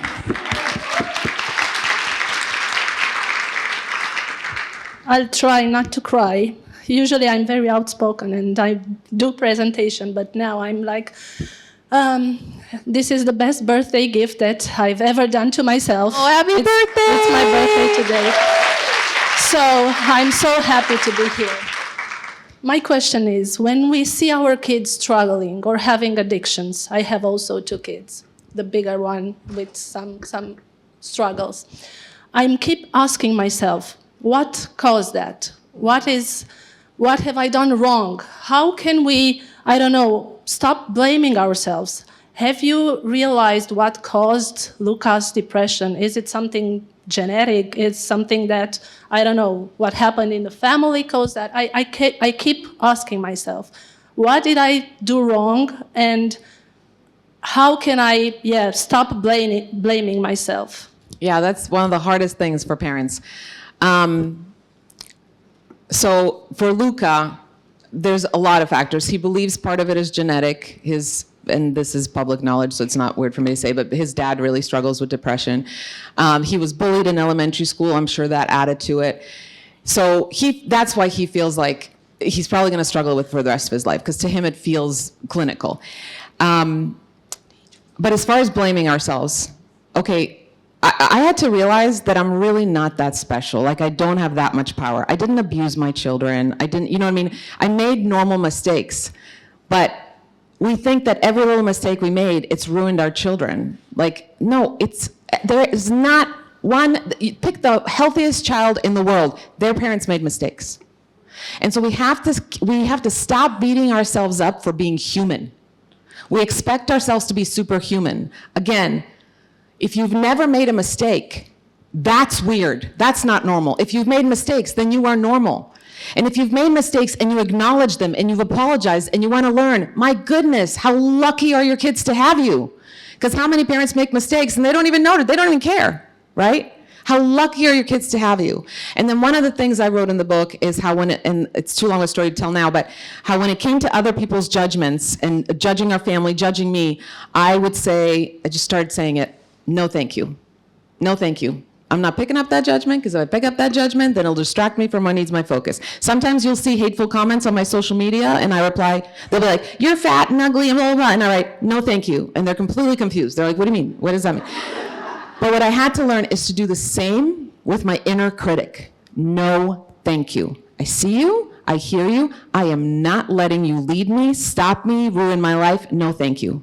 And I also think that this is sort of a joke I have with my kids now. Every time I make a mistake, I think, you're welcome. I just did you a favor because now you don't feel pressure to be perfect. You're welcome.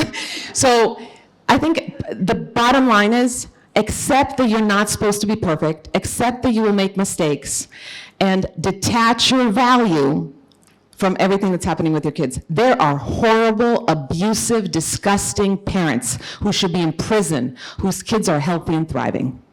And then there are parents that were so wonderful and loving and giving, and of course they made mistakes, but oh my goodness, they tried to be the best parents, and their kids are struggling or not here anymore. Detach your value from your child's behaviors or setbacks. I would like to add that Kristina talks a lot about guilt in this first book, which is also available here. So if you haven't read it, I think it will help you. Okay? Thank you.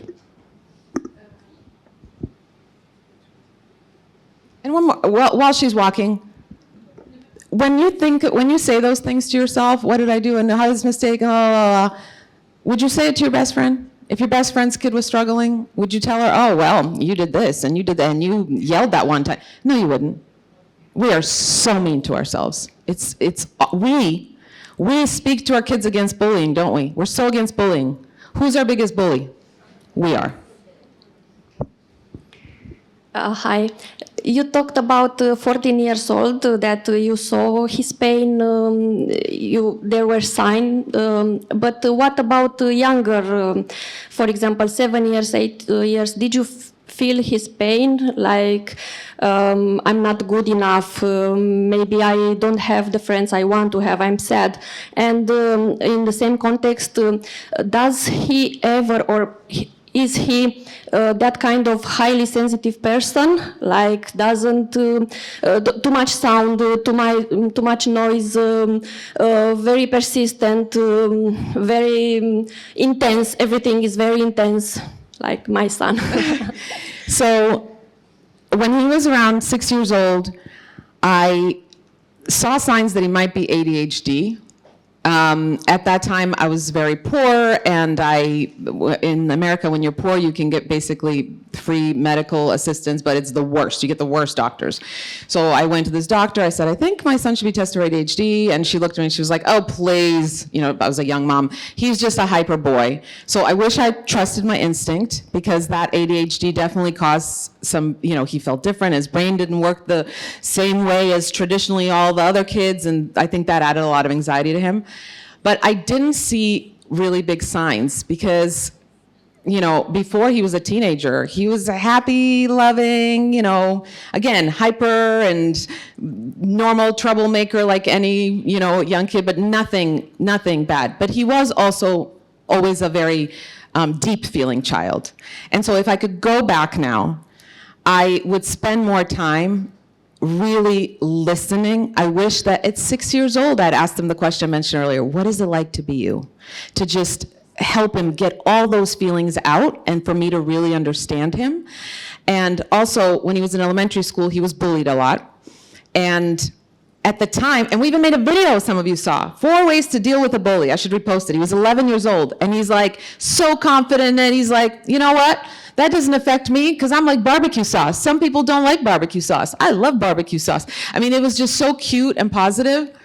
And a lot of times our kids are going through something, we're like, oh, they're reacting so well, they're great. There's no way it won't affect them. So anything your kids are going through that's hard, don't let yourself, like I was, just be like, oh, I guess he's okay. I mean, he's handled, look at how confident he is. It's leaving a mark on them. But the best thing I can tell you is just be open and get to know them for who they are without any preconceived ideas of what it should look like. And your child's path might be completely different than you envisioned. I write in the book, and you guys may have saw the video, how my son didn't graduate on time. Your kid might have a different path, and that's okay. Let's just support them in whatever their story is.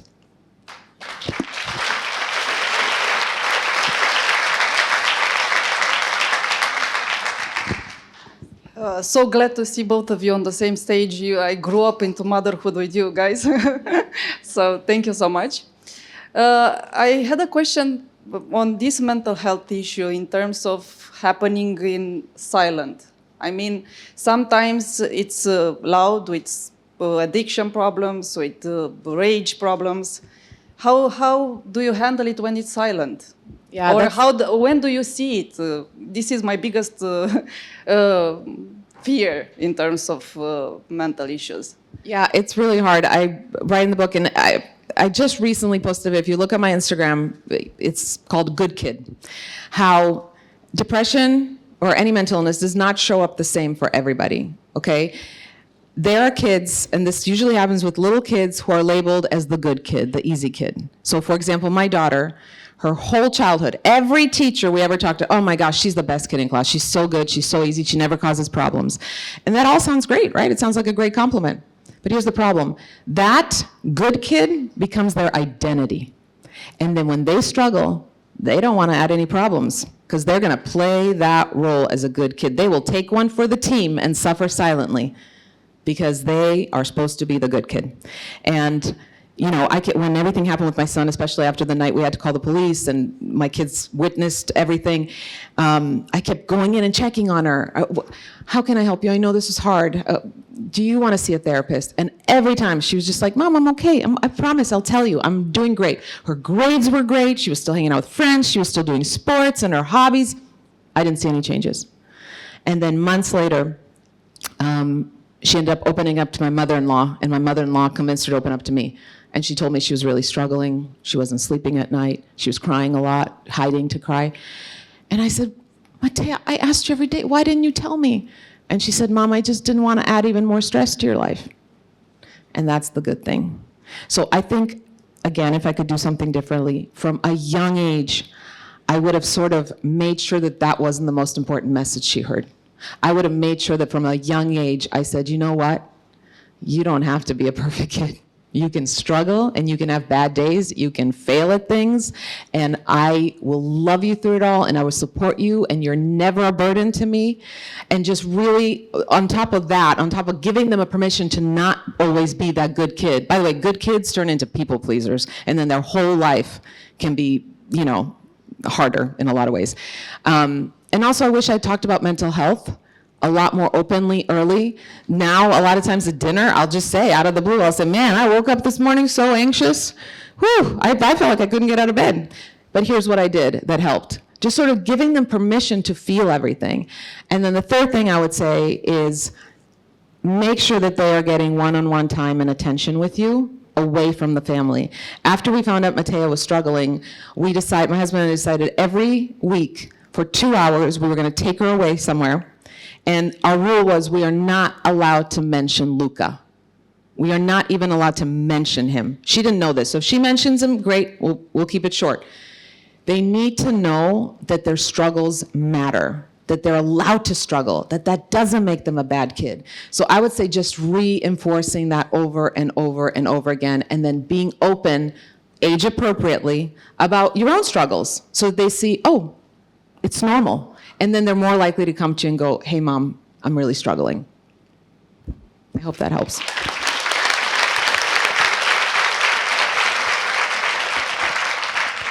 Hi, love you both. I discovered you with the spilled coffee, which is so like me. And Ioana, well, she's our rock through parenting. I'm wondering about the ADHD stuff. My kid is autism and ADHD, and I'm in course of diagnose. And yeah, ADHD, I know because I've been studying, gets like a lot of percentage of depression in adolescents. Would you follow on that? Would you make, I mean, is it in your plans to make to build up an awareness of this? Because ADHD can be and should be seen in children to prevent this Yeah, I absolutely agree. I actually did a panel back in California with a psychiatrist who specializes in ADHD. And what I love about him is that he has ADHD. So he has the knowledge, but he has the lived experience. And we are trying to figure out what to do together because, and I hope that if my son, he's a pretty private person, but if he decides to share more publicly, he will share about that. Because you're right, a lot of times it starts with ADHD, it's undiagnosed, and then that can lead to depression, anxiety, right? So that's another root of the problem. So yes, I think it should be discussed a lot more. On that topic, I really want to do it with an expert because I think it will be more valuable than me just sharing. And I just want to mention that we live the same thing. I chose to take him immediately to a psychiatric ward to make sure he won't. And he's 11. So thank you. Thank you. Thank you for being a good mom.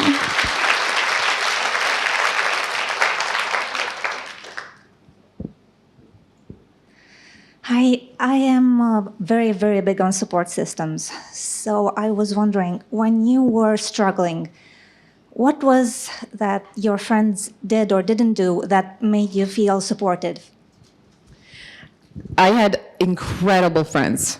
And then I had people that I thought were friends that were like, this is too much drama. And that's when you learn, well, they're not really friends.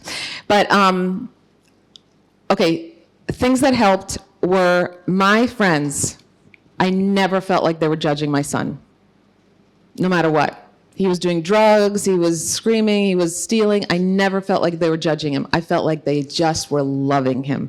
And that is such a gift. That is such a gift. So if you have a friend whose kid is acting whatever way, and you go to their house, give that kid a hug. Tell that kid that he's loved. Ask them how their day was. Don't avoid them because, just show them love. That was so helpful to me. And also, a lot of times when someone's struggling, we see a family struggling, we send a message. How can I help? Can I do something? I didn't even know how to answer that. I didn't even feel like reading texts. Show up with dinner. Just show up. And if they don't eat dinner that night, guess what? They'll put it in the fridge and eat it tomorrow. And don't show up and come in and now you want to talk. I don't want to talk to anybody, okay? I'm having a bad day. Just literally maybe send a text and say, I'm going to drop off dinner. I'll put it on the front porch. Is this a good time? Is someone home? And then just leave. But this is one of the hardest things when your kid is struggling, and I hear this also about grief when people actually lose a family member, is that life still goes on. My kid is in a psychiatric hospital wanting to kill himself, but guess what? I still got to do the laundry.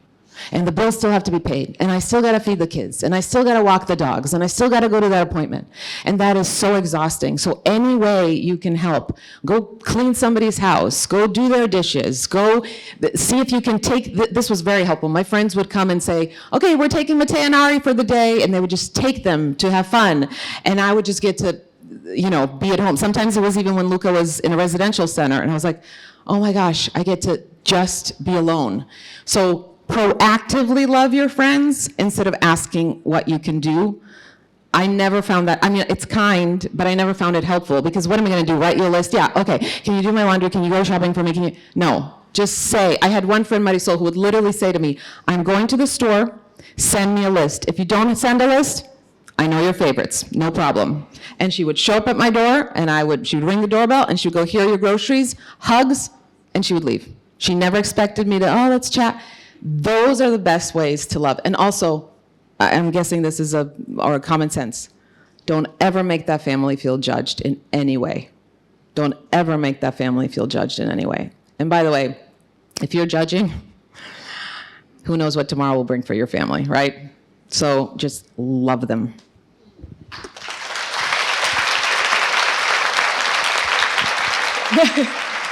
I'm back. I found out very late about what Luca was going through, and I was really surprised to see that while Luca was going through what he was going through, you were doing content for your Facebook and Instagram, and I was just wondering how and where did you find the strength to do that, because the videos from that time were so uplifting and so encouraging and so happy and so cheerful. And when I found out what you were going through when you were making those videos, I was like, what the fuck? Yeah. how is she able to do all that and go through all of that? And yeah, just please explain that. So I didn't have the choice of just stopping because this was my job. And on top of that, everything became more expensive because in America, even with the best insurance, it's going to cost you a lot of money. My husband and I seriously considered selling the house and getting a little one-bedroom apartment just to pay all the medical bills. So I didn't have a choice. But what I decided, and I'm so thankful for the job I have, I am going to put content out there that I would need right now. So during that time, I don't know if you guys saw the video where I compared physical health to mental health, and there's a woman and her leg is broken and people are just like, just pray about it, or here's some essential oil, that'll help. And she's like, no, my leg is broken. And how if you're not gonna say it to someone with a physical illness, don't say it to someone with a mental illness, like take it seriously and help them. That video was made during my hardest days. And yes, there's humor in it, but that came from a mother's desperation to please don't judge my son. Please don't add shame to this. Please don't be ignorant about mental health. And even you showed me your tattoo earlier. She has a tattoo that says right now. That video was made during that time because I wrote how I started saying, and I started saying this to myself actually years ago when Luca was little, how when you're stuck in something, and maybe it's this, your kid is struggling, it feels permanent. It feels like it'll never end. And so what I did is I started adding the words right now to anything that was hard in my life. So after my divorce, this divorce is so painful right now. Or when my kids were little, my kid will not sleep through the night and I'm exhausted right now. And then when Luca started struggling, my son hates me right now. My son is suicidal right now. And what that did is remind me, life is a string of phases. And some phases, let's be honest, they're gonna suck. They're gonna be horrible, they're gonna be painful, and not everything in life is fixable, and we're just gonna have to walk through that annoying pain. But there's another phase. So just add right now, that's really helped me. But again, that's another example. Most of those videos during that time were coming from my own desperation. Also the feeling of, I know other families are going through this. So how can I encourage them? I might as well do something with this pain I'm feeling.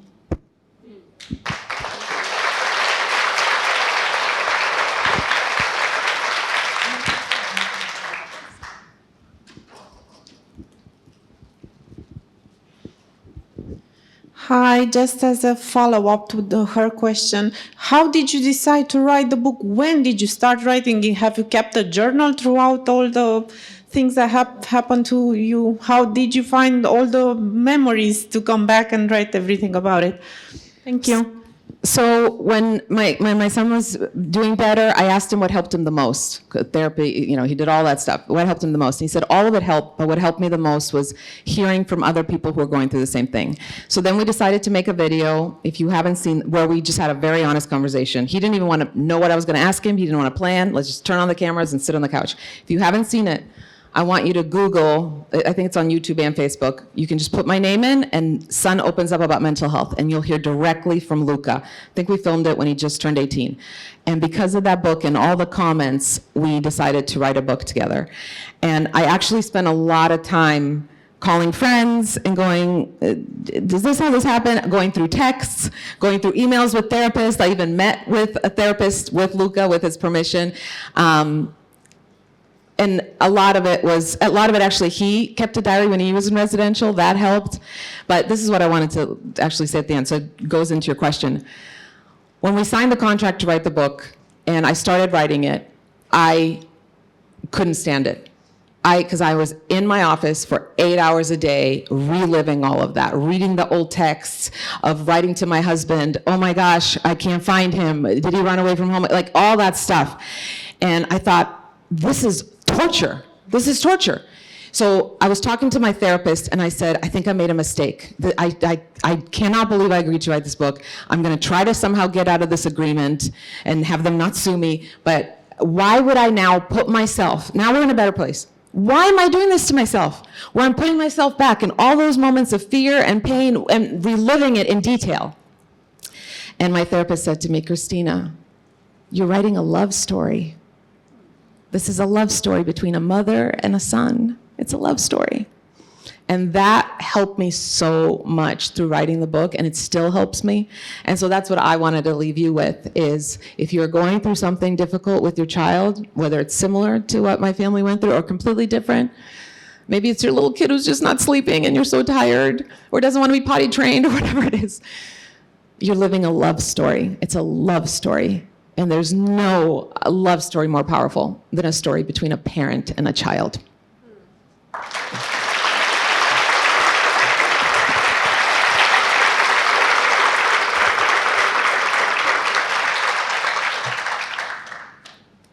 Thank you. And I just got an idea. Would you all make a selfie story with us? Let's do this, because you are such a beautiful crowd. And then you will have time one-to-one with Kristina. We will clean the stage for you to be here. Just be mindful that we have 1 hour and there is 300 of you. So if you would like to say something to Kristina, just make it short, okay? So that there is time for everyone. Okay, let's see how we can do this so that you all fit in. We will stand up. You can, you can do whatever you want. I will move the camera so that we can see all of you, okay? Let's see. Yeah, let's have you guys stand up. I think we'll see them better. Okay.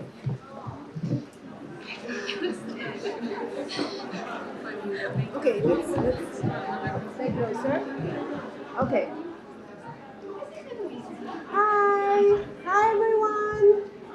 Look at these amazing Romanians that showed up. A small group of friends.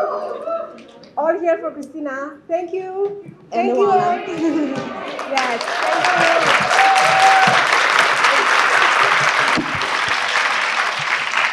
you. Okay.